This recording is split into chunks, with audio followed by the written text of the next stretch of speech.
नमस्कार, मैं हूं मुरारी पांडे। आप सभी का समाचार 9 न्यूज़ पर स्वागत। हम इस वक्त तो मौजूद है मुंबई के चांदीवली विधानसभा क्षेत्र के अंतर्गत आने वाले जरीमरी के इस इलाके में, जहां पर ठीक पीछे आप एक कंटेनर देख पा रहे होंगे। यहां पर पिछले कुछ दिनों से ऐसा यहां के लोगों का कहना है कि यहां पर पूरी तरह से जुगाड़ का व्यवसाय यहां पर चलता है। जिस जुगाड़ में इस आसपास के जो लोग हैं, जो युवा वर्ग है, वो कहीं ना कहीं पूरी पगार, जब तनख्वाह होती है तो पूरी तनख्वाह और पूरा पगार इस जुए में हारने जैसी शिकायत पिछले कई दिनों से लगातार आ रही थी। और इस इलाके में पूरी तरह से जो जुआ माफिया है वो पूरी तरह से सक्रिय है। इन्हीं सभी के विरोध में पिछले कुछ दिन पहले काजूपाड़ा के कार्यक्रम में यहाँ के जो नगर सेवक थे वाजिद कुरैशी ने जुआ माफियाओं पर प्रतिबंध लगाने की उन्होंने बात की थी।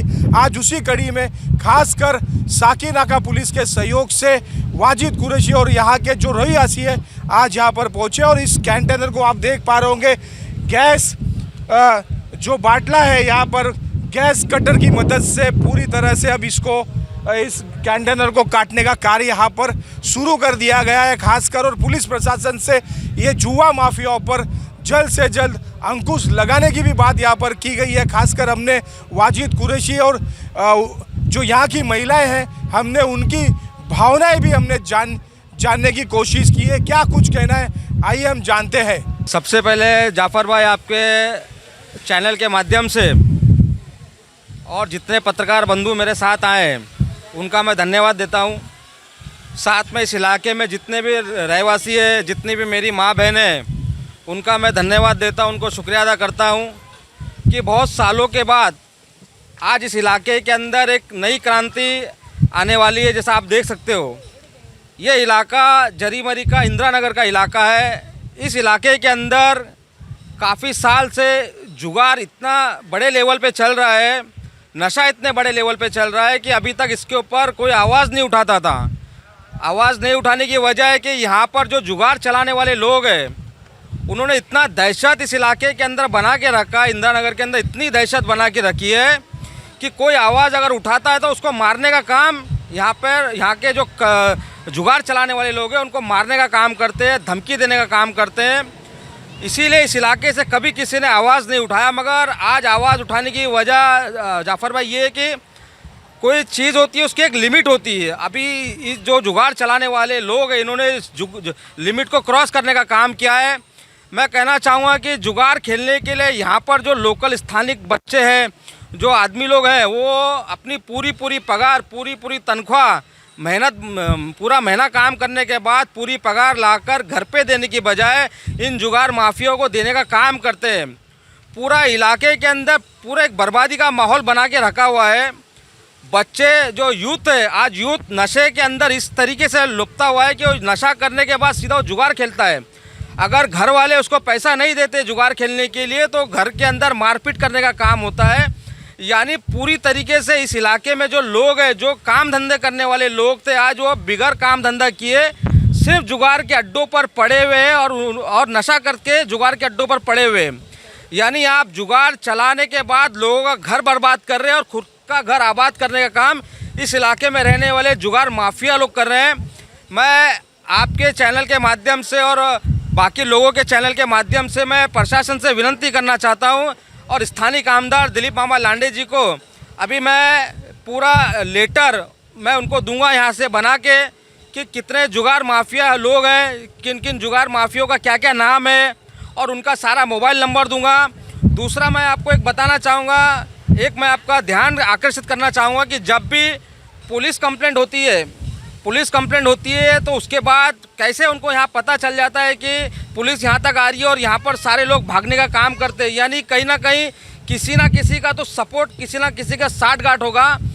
तो मैं उस लेटर में ये मेंशन करने वाला हूँ और मैं हमारे महाराष्ट्र के मुख्यमंत्री देवेंद्र फडणवीस जी से भी मैं यहाँ का एक डेलीगेशन लेके जाकर मुलाकात करूँगा और मैं उनको बताऊँगा कि जो जुगाड़ माफिया है उनका मोबाइल नंबर के आप सीडीआर निकालिए और उन ऑफिसर की सीडीआर निकालिए जो लोग उनको मदद करने का काम करते हैं। और सीडीआर को मैच करने के बाद और वो जुगाड़ी लोग जिनका ऑफिशियली रिकॉर्ड है, जिनके ऊपर ऑलरेडी साकीनाका पुलिस स्टेशन में केस दर्ज है, ऐसे अपराधियों का सीडीआर जब मैच होगा कहीं ना कहीं जिम्मेदार अधिकारियों के साथ, तो मुझे लगता है कि ये मामला कहीं ना कहीं महाराष्ट्र की विधानसभा में गूंजेगा और आने वाले कई दिनों तक ये बात सामने आएगी कि किस तरीके से जुगाड़ माफिया को और जो जुगाड़ चलाने वाले लोगों को किस तरीके से किसका सपोर्ट था और किसके बोलने पर ये काम हो रहा था। कहीं ना कहीं इसका पूरा खुलासा हम लोग करने जा रहे हैं। मैं सिर्फ आपको एक कहना चाहूँगा कि हमने 2 कदम आप आगे बढ़ाया है, वो 2 कदम इंशाल्लाह पीछे नहीं लेंगे। और मुझे लगता है कि कहीं ना कहीं बहुत से लोगों की धमकियाँ मुझे आ रही है कि आपके पैर काट देंगे, आपका हाथ काट देंगे। तो मैं ऐसे जुगाड़ माफियों से कहने वाला हूँ कि मेरा नाम वाजिद कुरैशी है। जिस जगह पे खड़ा हुआ हूँ उसी जगह से पल के बड़ा होके बाहर निकला हूँ। तो मुझे आपकी औकात मालूम है, किसको आप कितना मार सकते हो, क्या कर सकते हो। तो मैं पुलिस प्रशासन से विनती करना चाहूँगा, इस तरीके के भाषा इस्तेमाल करने वाले जो अपराधी है, मैं उनका नाम और उनका लिस्ट आपको देने जा रहा हूँ। कहीं ना कहीं आने वाले दिनों में ऐसे जो गुंडे टाइप के जो जुगाड़ चलाने वाले लोग हैं उन पर कहीं ना कहीं पूरी तरीके से कार्रवाई होना चाहिए। और उनको कहीं ना कहीं मैंने देखा था कि कुछ समय पहले उन लोगों पे तड़ीपार करने का भी डिपार्टमेंट ने प्रोसीजर चालू किया था। तो मैं किस लिए वो तड़ीपार का प्रोसीजर रुका हुआ है उसके ऊपर भी हम लोग डिपार्टमेंट से बात करेंगे और उनका ऑन रिकॉर्ड निकालकर हम लोग महाराष्ट्र के मुख्यमंत्री देवेंद्र फडणवीस जी से मुलाकात करने जा रहे हैं। ये बात तो आपने बहुत अच्छी बात कही जाफर भाई। आपने देखा है कि किस तरीके से महिलाओं के अंदर डर का माहौल है, यहाँ पर रहने वाले सभी लोग के अंदर डर का माहौल है। क्योंकि पॉलिसी मिली हुई है जैसा आपके कहने के मुताबिक। मैं तो देखिए 100% कहता हूँ आपको, जब अगर हमारी महाराष्ट्र की पुलिस और मुंबई की पुलिस, आपको मालूम है पूरे वर्ल्ड के अंदर सबसे बेस्ट पुलिस का अवार्ड अगर किसी को मिला है तो मुझे लगता है मुंबई पुलिस और महाराष्ट्र पुलिस को मिला है। अगर पुलिस चाहे तो मैं समझता हूँ कि एक पत्ता इस इलाके में हिल नहीं सकता। तो यानी कहीं ना कहीं जिस पुलिस का नाम इतना आगे और उस पुलिस के राज्य में अगर इस तरीके से गुंडागर्दी चल रही है, इस तरीके से जुगाड़ चल रहा है, इस तरीके से नशा चल रहा है, तो कहीं ना कहीं एक शक का दायरा कहीं ना कहीं सभी का उन पे जाता है। बाकी तो मैं कहना चाहूँगा कि साकेनागा पुलिस स्टेशन का और साकेनागा पुलिस सीनियर साहब का कि उन्होंने हमेशा से इसके खिलाफ उनका कदम रहा है। तो मैं उनसे रिक्वेस्ट करना चाहूँगा कि आप इस कदम को तेज़ करने का काम करें और ताकि आने वाले दिनों के अंदर इस तरीके का जुगाड़ का जो माफिया, जुगाड़ का जो अड्डा इस इलाके में बना हुआ है, कहीं ना कहीं वो पूरी तरीके से बंद हो सके। देखिए, मैं समझता हूँ कि जो नशा यहाँ तक पहुँचता है उसके ऊपर हम लोग ने बीच में सीनियर साहब से बात किए थे और यहाँ के कुछ एनजीओ ने एक मीटिंग भी लगाई थी डॉक्टर चंद्रा के ऊपर, और उसके ऊपर नए लोग थे, यूथ थे, उन्होंने सामने आके नशे के ऊपर बात की थी। उसके बाद से मुझे लगता है कि पुलिस प्रशासन साकेनागा का एक्टिव हो चुका है और बहुत सी कार्रवाई पुलिस प्रशासन के राज्य में हमको और आपको देखने को मिली है।